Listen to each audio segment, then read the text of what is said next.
wise in not bringing the PowerPoint with them. I, on the other hand, have had to rely on some information that my colleagues in our Toronto office sent me over. So I have to rely on some of the crutches here. I'm Aubrey Irwin. I am the head of Northern Ireland for Tourism Ireland.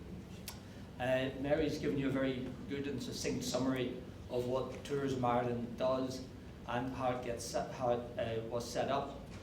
I suppose when I think of my task this morning in the context of the fairly wide remit that the conference has of looking at historical and cultural tourism in the Northwest and engaging our cultural Canadian diaspora, I feel a wee bit that I might be in the category of jack of all trades and master of none, being neither cultural like Shona, being from the Northwest, although I suppose that always depends on where you're sitting to begin with, because if you're down in Dublin, you say you're from Tyrone, which I am, they pretty well think that's the Northwest. So, and Dawn, when we first got speaking, said that he'd like to start taking the cross-border aspect of things, and Mary's done that very efficiently this morning. So what I had hypothesized was that maybe a little bit of a focus on the Canadian market, that Tourism Ireland targets, just to bring you a little bit of insight into how we see that market would be possibly the role that I could fulfill best for you. Maybe then just to connect that in with what Tourism Ireland is doing in order to create that motivation, that sort of romance that we hope Canadians have about coming here, and what people all around the world, how we want them to think of Ireland, how our new communications campaign at Tourism Ireland is going to address that. To then just give you a little bit of information about the sort of projects that we're putting out there as evidence that a holiday here will be great fun and very engaging, and therefore to let you sort of feed off those actions to see how you might be able to engage, because we need you to actually give us evidence of what the experience is going to be like here on the ground, so that we're not just going out there with propaganda and empty promises. So that's more or less what I've got lined up. I may have a PowerPoint, but I'd like the security of a piece of paper in my hand as well. And we'll hit the button and see where we get. As I said, I'm very much a second best in terms of Tourism Ireland's A team for an event focusing on Canada. We have a very strong team who some of you will know over in Toronto, with Jane Shackelford, our manager there, just back from maternity leave and taking back the role of manager there from Sinead Murray, who is normally working with me in the office in Coleraine. We've got out a very good, strong, northwest orientated vacation planner for the Canadian market. There's a section in there about roots and about the diaspora. So, so far so good. We're, I think, pretty well on message. We, like all tourism organisations, have sort of moved away from print towards the online world. We are planning a complete new suite of websites, but of course, websites only one of the online properties that tourist boards and promoters and regions now have to have. Facebook, Twitter, YouTube, all of those things have created an insatiable appetite for stories and content. And if I can make that my first pitch, any of you who have not yet registered on our Marketing Opportunities website, so it's tourismireland.com/marketing opportunities, please go register on that. It'll give you updates. Tick the box that you're interested in anything Canadian, and you'll get automatic updates about what we're doing there. And it will also give you an opportunity to feed in stories which may be related to our press trips, maybe related to fan trips, just so that we can connect best with our audiences who are coming in. And of course, the conference was to look at cultural tourism. I mean, some people take the view, and I would go a very long way towards agreeing with them, that in the end, all tourism is cultural tourism. You can quote that, Shona. I think you have a hearty endorsement. That's good. I mean, really, even when people come here to do activities, be it golf or angling, I mean, they are doing it in an environment and amongst people and in the way that we have been doing those sports. So it is part of our culture, those activities. So even activities are part of the cultural experience, and of course food and entertainment. All those things mean that the experience of people coming here is fundamentally a cultural experience for them. So that focus that we have on culture seekers means we need to keep delivering a strong cultural product. A lot of this stuff is on our website, so I'm not going to go into the intricacies of percentage growths and the exchange rate of the Canadian dollar against the euro or pound sterling, except to say we are in a pretty good place with the Canadian market. It's been growing, it's been positive. The currency situation is working pretty well, leading to an opportunity to take a good share of the Canadian market, which is a growing market, to Western Europe, projected up for the next 3 or 4 years. Who are we competing with? I mean, at the end of the day, people can only take so many holidays, and if we want to do better, we actually have to make sure that somebody else maybe does a little bit less well, if that doesn't sound too negative. Clearly, the United Kingdom as a whole has lost a little bit of market share over the last few years, whereas France has gained. We have been pretty steady on the island of Ireland, in and around the sort of the 90,000 mark of Canadian people coming here. So that's a pretty good penetration given our relative size. What drives that? What is it that they come here for? We, like a number of other nations, not just from a tourism perspective, but from the whole idea of a nation brand, we actually monitor what people's perceptions are of different countries. This comes from something that Simon Anholt produces, and you can see there in the green where Ireland is, and where are we? We're just behind Austria, New Zealand, and Italy in terms of natural beauty.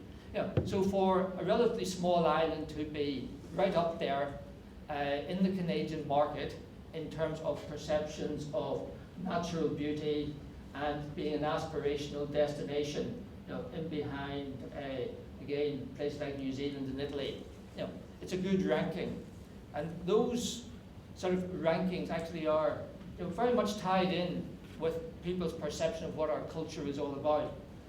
You can see from this, the people and the culture are interwoven, and our people, as has been often researched many, many times, come out right at the very top in terms of the welcome and the experience that people can feel that they're getting when they come here.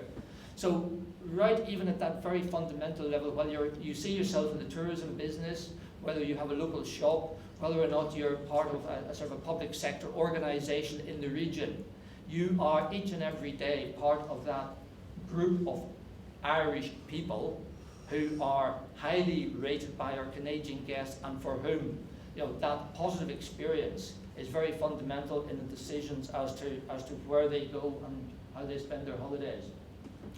Overall in Canada, 14% of the population reckon that they are of Irish origin. You mentioned Newfoundland earlier on, and Nova Scotia I know has had close connections and worked very closely with them on a number of projects, not least recently the Milwaukee Irish Festival.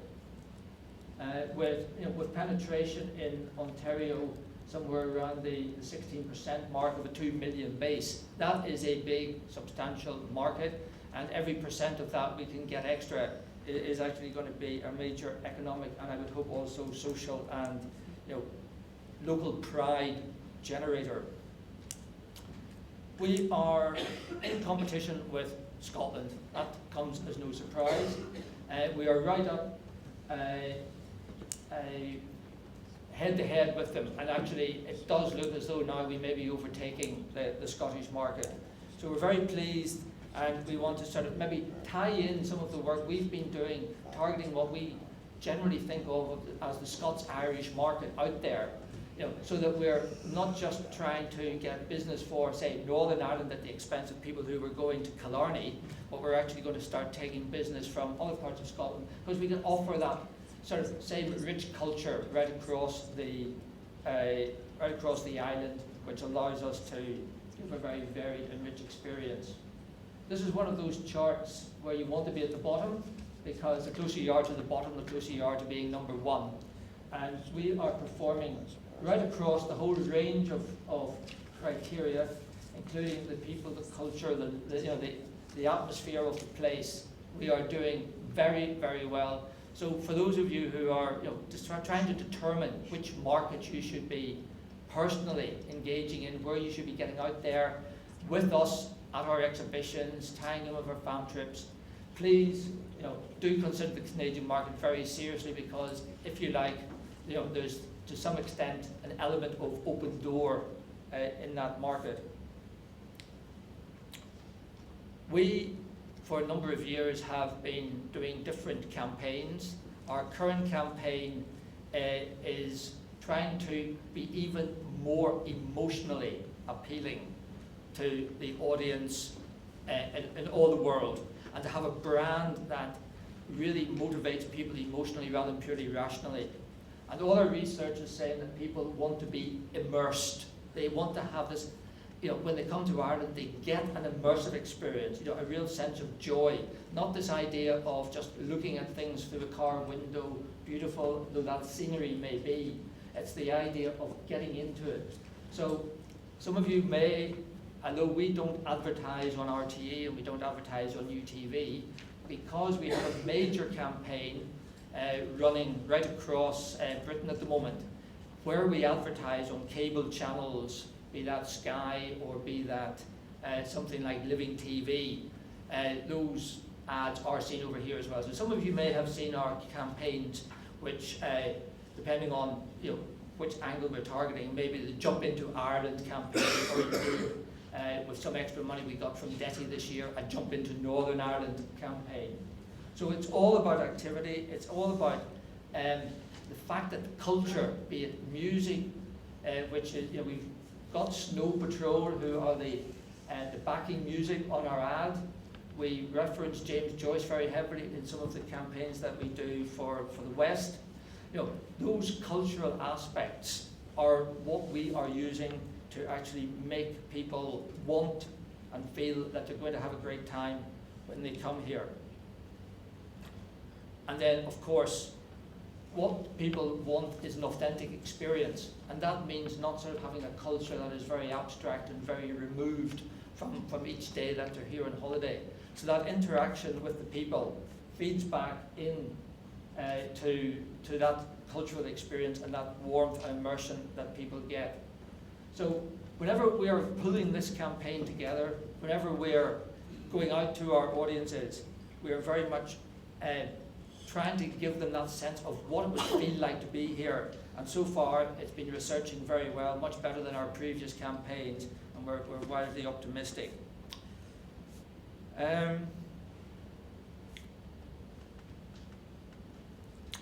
Northern Ireland, or NI 2012, has been mentioned. In Northern Ireland, it's called Our Time, Our Place. We've got to twist that a little bit to make that Your Time, Our Place for Canada or America and other markets. There are what the Northern Ireland Tourist Board refer to as Tier 1 events. They have 7. Shona has mentioned ones that are particularly happening over this side. The Gulf has been added as a sort of an 8th Tier 1 event. But of course, consumers don't think like civil servants in terms of Tier 1 and how much money went in and so on and so forth. So, we have added other events such as the Beckett Festival, which is taking place down in Fermanagh. Can I just have a show of hands? Is Fermanagh in the northwest? Those who say yes, hands up. Is Fermanagh in the northwest? I think the yeses have it, yeah. Because, clearly whenever we're putting things together, most of our marketing is very much focused on the come to Ireland. You saw the competition, Scotland, Italy, New Zealand. You know, we've got to be out there to really penetrate with those sorts of messages. So, you know, we don't want to dilute our message too much, so we've got to get out there with the main Ireland brand message. But now, with the plethora of online and other ways in which people can get planning information for their holiday, we need to be backing that up with more and more information about what people can do whenever they get here. These events are sometimes ones that people will come to. They are also ones that, by getting the correct image, the correct media coverage, the correct exposure on the day, that photograph on the front of the Observer, so that the UK market, or the, you know, in Maclean's magazine, or whatever that might be, that we finish up making a step change in how Northern Ireland is perceived. And if we do that, you know, that will have a knock-on effect right across the Northwest. MTV was a huge success, a cultural event. More MTV stuff coming around the time of the Titanic opening. BBC doing a proms later on in the year, another amazing cultural event. The Peace One Day concert, the Land of Giants, Deborah Warner's installation. I mean, these are actually events that are being funded primarily by the Cultural Olympiad. So again, the connectivity won't be lost on you. All of these events provide opportunities, as has already been indicated and suggested. And whenever, you know, not only do they provide opportunities for people coming here, but they provide stories that the international media are interested in, that our target audience of culture seekers, by definition, are interested in. And therefore, we, through Facebook, we post 7 days a week on Facebook. We need something to say every day, not just come to Ireland. It's got to have substance, it's got to have some element in there that is motivational. So have a think, you know, as a group and individually, if there are stories that you feel we should be getting out to our Canadian audience that are going to resonate with them, that are going to be something that they want to take and pass on to a friend, a workmate, a colleague, do that and use the marketing opportunities side to do that. Advertorial, not just advertising, advertorial. You know, constantly we're trying to, you know, tell people a bigger story. Yes, the advertising does a great job in setting the emotional, but then we've got to actually get in, fill the gap whenever people wonder, what is it I'm going to do when I'm actually there? So we need that material. So we really need to work together with our colleagues at Vulture Ireland, our colleagues in the Northern Ireland Tourist Board, to have a constant flow of those stories. I know there are people involved in the Chamber of Commerce. I'm not going to go into any detail. It's an amazing element as well, the business tourism sector, in terms of the spend that people have. There's been a lot said about golf, obviously, in the last year, and you can see why when you look out at the type of product that we have here. I needn't say any more on that except to say that, you know, it is something that we're not simply using as a product, it's something that we're using as an ambassador, a way of getting through doors. So, you know, that's a pretty wide run through of what Tourism Ireland is doing in the market with our new brand, particularly how the Canadian market, you know, has an above average inclination to come to Ireland. There is, as you know, a very strong diaspora there. With what we have in terms of anniversaries, 2012 already, what, 6% gone, 2013 in the gathering on the way, and then more anniversaries, you know, heading on beyond that. We've got an immense opportunity right across the island, and I think particularly around the northwest, all the way from Fermanagh to, shall we say, Ballycastle. Thanks everybody. Bye-bye.